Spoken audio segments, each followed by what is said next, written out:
Today I'd like to talk to you about the 7 things your terrible fence contractor isn't going to tell you. Now, how can you avoid choosing a terrible contractor? The first thing your terrible contractor doesn't want you to know is that all material is not created equal. The stuff that is going to be put in may all look the same and function the same, but it may not last the same. So you said you want a 6-foot privacy fence. Do you know what the components of that privacy fence are going to entail? Are you going to get a panelized system like this from Home Depot or Lowe's, which cannot be racked, cannot be easily repaired, and is extremely thin and susceptible to things like this? Or are you going to get a routed system where your rails insert into the post for additional strength, like the one right next door here? This is our standard for installing a fence with routed rails. So which one are you going to get? Do you know that? Another thing that you'll see, not only the step because these panels can't be racked, but you'll notice that we have this nice gap here at the post. The gap's there because there's no C-channel, and this manufacturer does not offer a C-channel to close up that gap. And while we're on the subject of C-channel to close up the gap, do you know if your contractor is going to screw that C-channel to the post, or are they going to leave it floating so that gap can open up over time and allow the light through? Now, I can tell you for certainty that this gap would not pass muster in Florida. Those people would rip us apart. This is an example of floating C-channel not screwed to the post so it can separate and allow that light in. A good contractor won't do that.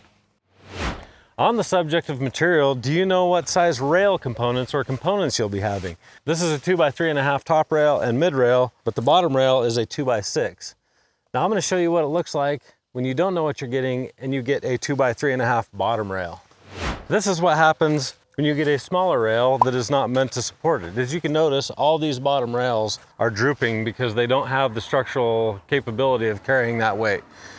This is an example where the same rail was used for the bottom and it did not have the structural capability of carrying the weight of these 6-inch pickets. Prime example of what it will look like with all those bows, and we call them banana rails, that will happen very quickly after the install, probably about the first hot season that you get. These rails will have a little bit of flex just due to the heat, and they'll stay like that. If that happens too much and you have too much gap under there, what can actually happen is these pickets can come out of the top rail, and then you really have a problem and it really looks unsightly. Luckily, this was placed pretty close to the ground so that didn't happen, but if a 2x3.5 rail was used, it should have had an aluminum insert inside of it, or a larger rail like a 2x6 ribbed rail should have been placed there. Do you know what size rails you're getting? Because I bet both these people were told they were getting a semi-privacy fence. One just got it done properly and the other one got some cost-saving measures that they probably didn't expect. Tip number 2 is, do you know whether or not you're going to get proportional spacing or remainder spacing, and why would a contractor do that? Behind me you'll see that all these sections are exactly the same. Now this is a panelized system, nothing I would ever recommend to a consumer, but they're super easy to put up. It's what you're going to get from Home Depot or Lowe's. Notice that they have much smaller posts. Pickets and everything are glued rather than being routed in. So it's a glued system rather than a routed system. But what we see here is we have a remainder section. So they went full section, full section, full section, full section, and then at the very end, they did this remainder section. So we have this awkward, weird little piece of fence here at the very end. And contractors do that because they don't have to cut everything down to make everything equal up until that point. They can use that remainder and then just put in a little nubby section at the end. And it saves them time and saves them money. But did you save enough on your fence job to pay for that ugliness? The next thing is do you know how your posts are being installed? Now, when we started doing vinyl fence, basically the only way we did that was we dug a hole, filled it full of concrete, and we stabbed the post in like you're used to.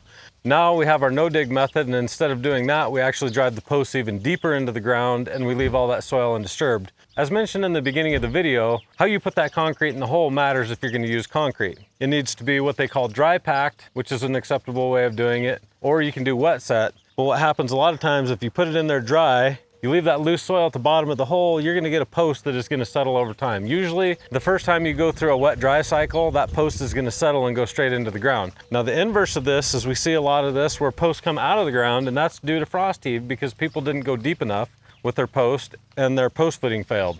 So if you see it like this, it either means they didn't know what they were doing and didn't set it right to begin with, or it settled after the fact because they left all those loose spoils in the bottom of their hole and didn't use enough concrete. Now, for example, did you know that it takes about 5 bags of concrete to fill up a 12-inch cylinder full of concrete all the way to the top if you do 36 inches deep? But most people will only use a bag. The standard in Florida was 1 60-pound bag, maybe 2 if you were lucky, to set a fence post, and that is not adequate.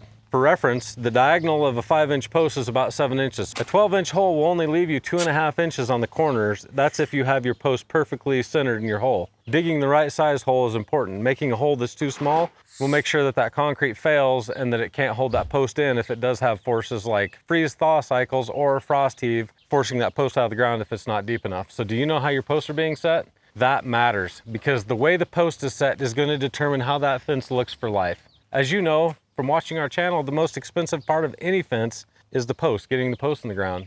That determines what it looks like and how long it's going to last. Well, this might look like an ordinary, average, everyday fence. This is the second time this fence has been installed. The first time was about 2006, and the second time was about 2 years later when yours truly came back and reinstalled it. Now, what went wrong with this fence? Was it the material? No, it wasn't the material. The material has stood the test of time since it was installed. It was entirely installation method. The installation method that was used to install this fence left it looking absolutely terrible. And within about a year, this fence was leaning over all over the place. Some of the posts were high, some of them were low. And the reason that is because while the material was fine, the method used was not fine. What the installing contractor did was over-excavate the holes, leave the loose dirt in the holes. He basically just put the concrete in dry and added a little bit of water at the top of the hole and assumed that would be good. There was no compaction anywhere, so over time as the wind hit this fence, because that's north right there, as the wind beat on this fence, it just pushed it over and wobbled all these things, and it looked terrible. A lot of people thought we did this fence even though it didn't have our name on it. So the really bad thing is that we went back and did all that stuff basically as a favor. We did it for free. We uninstalled the entire fence, stacked it up, and then reinstalled the whole fence for free.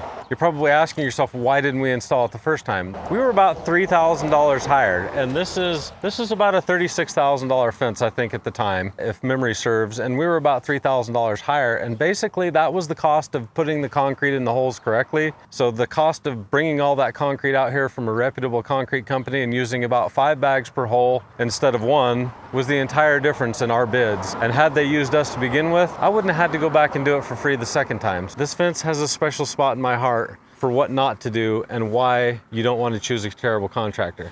If you've been following the channel for any period of time, you know that we recently completed this no-dig installation, and I brought you here to show you another thing about materials.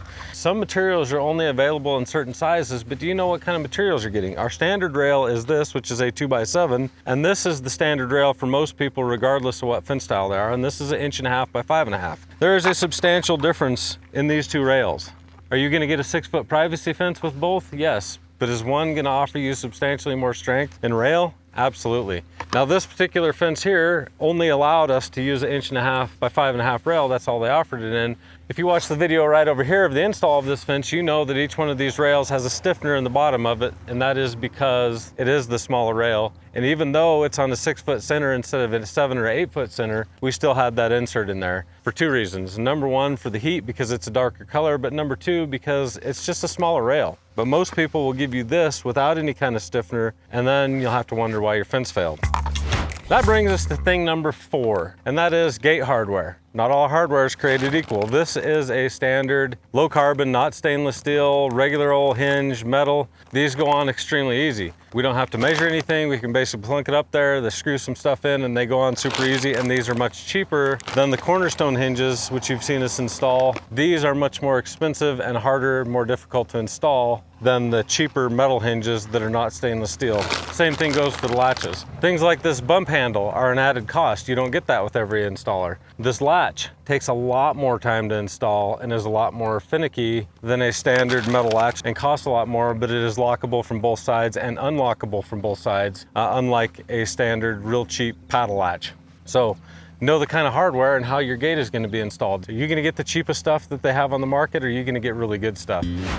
That brings me to number 5, and I think number 5 is huge, and that is who's installing your fence. You think that might sound like a stupid question because, hey, this looks like SWI installed it, but did SWI install this fence, or did a subcontractor install this fence that was hired by SWI? That's the dirty little secret nobody wants to talk about. Now, don't get me wrong, there's nothing inherently wrong with using subcontractors. SWI is a subcontractor to many general contractors. The problem is that you haven't been able to do your research, and you want to make sure that you are able to do your research on the actual people installing your fence.